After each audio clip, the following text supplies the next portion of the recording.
Hello, I'm Matt Blair and I'm doing reviews now. Check it out. Hello, this is Matt Blair Reviews. My name's Matt Blair and the first review that I'll be looking at today is Black Panther. It's finally here! Oh god, I shouldn't do that wearing this t-shirt.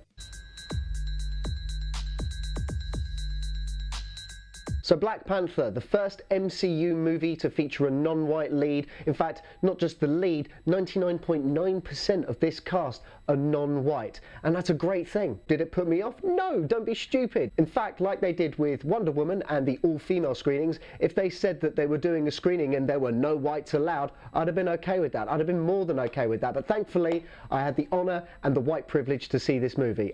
I mean, privilege. Privilege is probably better. Are you finished?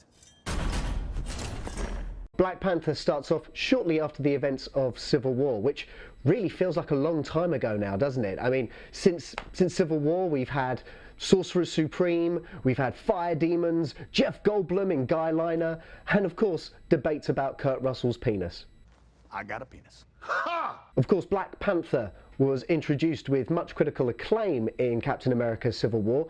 There were bits about his arc that bothered me just a tad. For instance, when he meets Black Widow at the UN, he talks of his disappointment that Captain America couldn't be there and how important the Accords were to stop super people from doing things without due process. Shortly after that, Black Panther's father dies, and all of those principles go flying out the window and he becomes "I'll kill them myself" kind of attitude.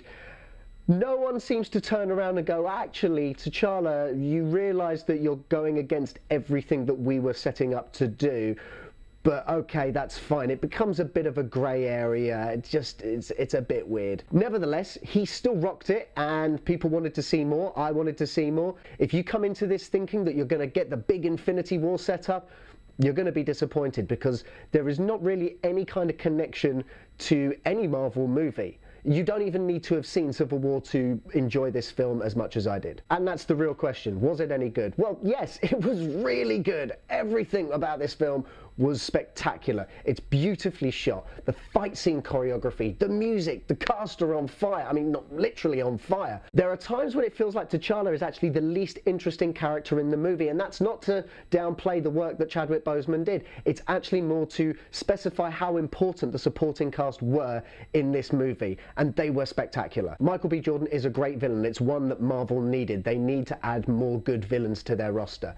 And he knocks it out the park. That's also down to the writing as much as his acting. His arc is incredibly understandable. It's very sympathetic. Seriously, at times, he's the one that's pulling at your heartstrings. You feel real emotion for him. You understand where he's coming from. Ulysses Klaue, on the other hand, is a bit more of a cookie-cutter villain, and that's fine. It serves the story for what it needs to. If anything, he's kind of the MacGuffin for some of this film.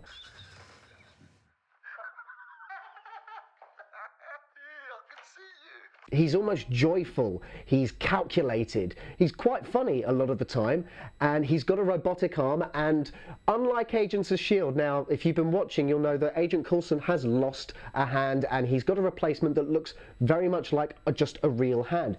Klaue's hand in this movie looks a bit like a crash test dummy. It doesn't look realistic at all, it looks rubbery, it looks ridiculous, in a good way ridiculous. In fact, if anything, it looks like he bought it from the same place that Crichton from Red Dwarf was made. Now, I don't want to get into too many spoilers with this film, but it feels like a new beginning for the MCU. There's a moment at the end of Black Panther that feels like an echo to the first Iron Man, but without the ego. And that's about right. I mean, when the MCU first started, they swaggered in with confidence, cockiness. Now the MCU is at its possible peak. There's superhero fatigue creeping in. They have to be more careful, they have to be more thoughtful, and they have to know how to maintain a strong and stable relationship with their fan base. Oh my god, did I just say strong and stable? One thing that I will say about this movie is that it certainly can show Star Wars how to have an interesting story beat that involves a casino, and it doesn't bring the film down. There are flaws with this movie. It's not perfect by any stretch. It falls into the same traps that Marvel, Disney, Star Wars that they've all been falling into. Most noticeably, it's the humour that is out of place.